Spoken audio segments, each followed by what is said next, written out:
The conflict between neighboring Ethiopia and Eritrea began last month. It intensified last week when Eritrean aircraft bombed the Ethiopian border town of Adigrat on Thursday, reportedly killing at least 4 people and injuring 30. The fighting erupted when Eritrean forces took up positions on land Ethiopia claims as being within its borders. Since then, hundreds of Eritreans and Ethiopians have been killed in ground and air battles fought on 3 fronts along the 625-mile border.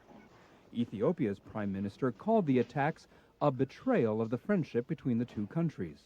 Had we suspected that our friends are capable of targeting and murdering school children by air raids, we would have taken more precautions. The president of Eritrea said his country faced serious choices. What matters here is, do we have to be drifted by the escalation? Do we have to be desperate and very reactive to what is happening? Or do we have to seriously commit ourselves to restraint and persist in finding a peaceful solution? The conflict is new but has old roots. Eritrea and Ethiopia were historically separate entities. Italy colonized Eritrea in the 19th century and under Mussolini took over Ethiopia in 1936. In 1952, the United Nations granted Ethiopia's Emperor Haile Selassie administrative jurisdiction over Eritrea, which he then annexed in 1960. Eritrea won its independence from Ethiopia in 1993 after fighting alongside Ethiopia's current leaders to depose the dictator who had taken power. The precise border between the two countries was never quite worked out. The dispute is over a barren piece of land, the Yurga Triangle, which Ethiopia claims is part of its Tigray province and whose status has been ill-defined for more than a century. A border commission set up in 1996 was unable to settle the dispute.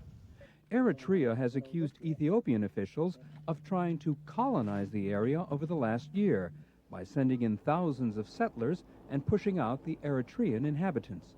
On Sunday, the leaders of Eritrea and Ethiopia accepted an American proposal to halt the air attacks. We're joined now by Susan Rice, Assistant Secretary of State for African Affairs. She's been in Eritrea and Ethiopia recently working on a proposal to end the fighting. Welcome. Thank you.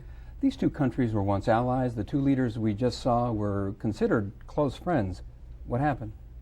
Well, I think in the first instance, the fact that when Eritrea became independent, the borders were never entirely fully defined, has contributed to this. There are obviously also some underlying political and economic tensions between the two countries that perhaps have been manifested in this most recent flare-up along the border. What kinds of political and economic tensions are you talking about? Well, on the economic front, the two countries are pursuing sovereign economic policies that haven't always been compatible. There have been issues with respect to their currencies, issues with respect to their relationships to the international financial institutions and their macroeconomic policies that have made it, in cases at times, sometimes difficult for them to harmonize their economic policies, and as a result, tensions have emerged. On the political front, these are countries that are taking their own, sometimes quite different paths towards participatory democracy. Neither one of them is fully there yet, but they've approached it differently, and at times that also has led to different perspectives and divergent approaches. You were shuttling back and forth between Eritrea and Ethiopia. What were you hearing?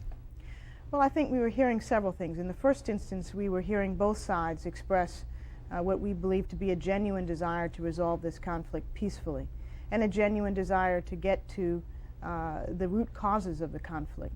But both sides understand that the border has not been fully and clearly defined, and at the end of the day, one of the crucial steps forward will be the final determination of the border and its actual demarcation on the ground. Now, there was a commission that attempted to come up with a demarcation of the border. Why was it that commission wasn't able to come up with some finality? Well, I think the commission itself ended up being overtaken by events. The tensions on the border erupted rather suddenly in fighting. And once the fighting emerged, I think confidence broke down on both sides, and both sides felt the need to look to third parties, and in this case the United States and Rwanda, as friends and partners of both, and asked if we might lend our support to help them find a peaceful way out of the conflict. And what was it that you came up with? Well, we spent a good deal of time now, almost actually a month, listening very carefully to the perspectives of both sides, trying to understand how they see a peaceful solution. We actually found a good deal of common ground between the two sides, and we put together a series of recommendations as friendly facilitators as to how they might resolve their differences. And where there wasn't common ground, we tried to suggest a compromise, a middle path to lead to a peaceful solution. We also had urged both sides to stop the airstrikes and the threat of airstrikes, which have been one of the most dangerous and deadly elements of the recent conflict. And did both sides, did both sides sign off on what you had come up with? Well, both sides have most recently agreed to halt the airstrikes and the threat of the use of airstrikes, and that's a positive step forward. With respect to the package of recommendations we've put on the table, the Ethiopian government has made it clear that it's prepared to accept the recommendations. The Eritrean government has said that it accepts many aspects of it, but there are specific issues of implementation and detail that need to be worked out. And more recently, in fact, they've suggested that the conflict has evolved to the extent that perhaps direct discussions between the two sides are what's needed to resolve the conflict. And how likely is that to happen? Well, I think unfortunately in the near term it's not likely. Because there are some fundamental issues which divide them. The government of Ethiopia has made it very clear that it's not prepared for face-to-face negotiations unless and until Eritrea withdraws from territory that Ethiopia claims belongs to Ethiopia. So there's some stumbling blocks still in the road. And is that one the main stumbling block, the reluctance on the part of Eritrea to withdraw from the territory? Well, that's a stumbling block from the Ethiopian perspective. I'm sure the Eritreans, on the other hand, view this as land that is theirs. And so the question is, without prejudicing the ultimate issue of whose land is whose, which is really for experts to determine, neutral third-party technical experts, is there a way to bring both sides to a peaceful resolution of this and stop the fighting long enough for the border itself to actually be demarcated? And how would you describe U.S. interests in this conflict? Well, the United States is friends of both these countries and sees them as linchpins for a larger effort in the Horn of Africa to bring about stability and food security and to contain some threats that emanate from neighboring countries like Sudan and Somalia that are dangerous not only to the countries in the region but potentially to the United States. And so we have an interest in trying to see two countries which up until this point had made quite substantial progress in their economic development and political reform, find a swift and peaceful way forward. Moving on to Nigeria, recently the new military leader of Nigeria released 9 political prisoners. How do you interpret that? Well, I think this is a positive step and one that we've welcomed. Nigeria has had a sudden but I think very momentous window of opportunity with new leadership coming to the fore. Leadership that says it's committed to making credible the transition to civilian democratic government. And we certainly hope that commitment is genuine. We see positive early signs in the release of these 9 political prisoners, including some very prominent political prisoners.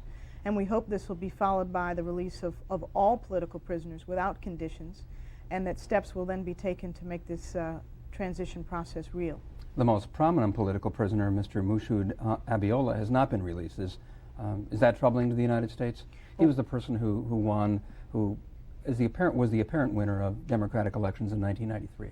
Well, we have long called for his release, and we still think that's a fundamental step, along with every other political prisoner, in opening up a very genuine and credible democratic process. And so we do hope that he very soon will be released, and that he and everybody else who may wish to compete in the upcoming elections are allowed to do so.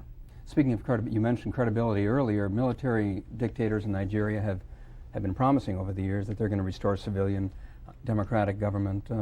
Why do you believe them now? Well, in the past, actually, there have been instances of military leaders in Nigeria handing over to civilian governments, and in fact, President Obasanjo, who was among the prisoners whose release was announced yesterday was the prime example of that. So it's not unprecedented. And we would hope that this would again be a turning point in Nigeria's history where the military would recognize that it can best serve the country by playing the traditional role of a military, responsive to civilian control, so that Nigeria can take its rightful place as a leader not only in Africa but around the world. President Clinton spoke with the current military leader of Nigeria the day before these prisoners were released. Is there a connection? Well, I don't think it's possible to draw a direct connection. President Clinton conveyed a general but very important message, which is that the United States wants to be helpful to Nigeria as it makes a credible transition to democracy. We want a stable, prosperous, democratic Nigeria, and if we can be helpful in bringing that about, we would like to. But the steps, like the one that was taken yesterday, is important, and more need to be taken for Nigeria to earn its rightful place. The former ambassador to Nigeria, Walter Carrington, is quoted as saying that Nigeria is the most important nation in Africa. What are the U.S. interests there? Well, Nigeria, first of all, is the largest nation in Africa in terms of population. It has got some of Africa's most important natural resources, oil, gas, and other resources. It has a large military which has actually made some important contributions to regional peace and security in Liberia and more recently in Sierra Leone. So we have an interest in that economy growing and achieving its full potential. We have an obvious interest in promotion of democracy and respect for human rights. And we'd also like to see Nigeria continue to play a leadership role in Africa and a constructive role in regional affairs. So you're saying that notwithstanding the leadership there, Nigeria has nonetheless in certain respects been a stabilizing force in that part of Africa? Well, Nigeria has played a constructive role in peacekeeping in various parts of West Africa. But unless and until Nigeria itself is democratic and respects human rights, it too may well be a source of much greater instability as political repression limits the ability of the people of Nigeria to achieve their full potential. So we hope that the progress that we've seen in the last little while will continue, that Nigeria will be a force for stability within its own borders as well as in the broader sub-region, and that this actually represents a good opening and a way forward. Assistant Secretary Rice, thank you for being here. Thank you.